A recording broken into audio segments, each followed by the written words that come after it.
முருகன் அடிமை நீதிபதி யூடியூப் சேனலுக்காக குழல் ஊதும் கண்ணனாய் குழலை வாயில் வைத்து ஊதுங்கள் கண்ணா மாய கண்ணா கலியுக கண்ணா குழலை ஊத சொல்கிறேன். 2 கையிலையும் பிடிங்க. இப்படி கிராஸா இப்படி வச்சு ஊதுங்க. நேராக ஊதாங்க சைடில். அது வந்து பஞ்சு மிட்டாய்க்கார ஊதுறது.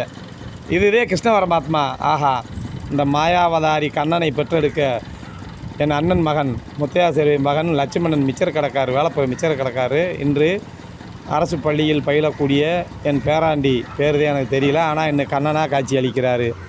கடந்த 2-3 நாட்களுக்கு முன்னாடி கிருஷ்ண ஜெயந்தியை முன்னிட்டு அந்த நிகழ்த்தப்பட்ட அற்புதமான கண்ணனின் வேடம் அணிந்த பேரப்பிள்ளையை பள்ளியிலும் கண்ணனாக காட்சி அளிப்பதற்காக அரசு பள்ளியில் இன்று அழைப்பு விடுத்திருக்கிறார்கள். அதை ஏற்று காலையிலிருந்து என் மருமகள் அருமையாக பிள்ளையை குளிக்க வைத்து அந்த மாயாவதாரி கண்ணன் வேஷம் பூண்டி மக்களுக்கெல்லாம் காட்சியை தந்து கொண்டு இருக்கிறார். இதோ மாயக்கண்ணன் வாகனத்தில் சென்று கொண்டு இருக்கிறார். பசுதான் அவர் வாகனமாக இருந்தது அந்த காலத்தில், இப்பொழுது EVS 50 வாகனமாகிவிட்டது. சரி, வாழ்த்துக்கள் உனக்கு, வாழ்க வளமுடன். வாழ்த்துக்கள். முருகன் அடிமை நீதிபதி யூடியூப் சேனல் வாயிலாக லட்சுமணனின் தவப்புதல்வன் இதோ கண்ணனாக காட்சி அளிக்கிறார். நன்றி, அந்த வணக்கம்.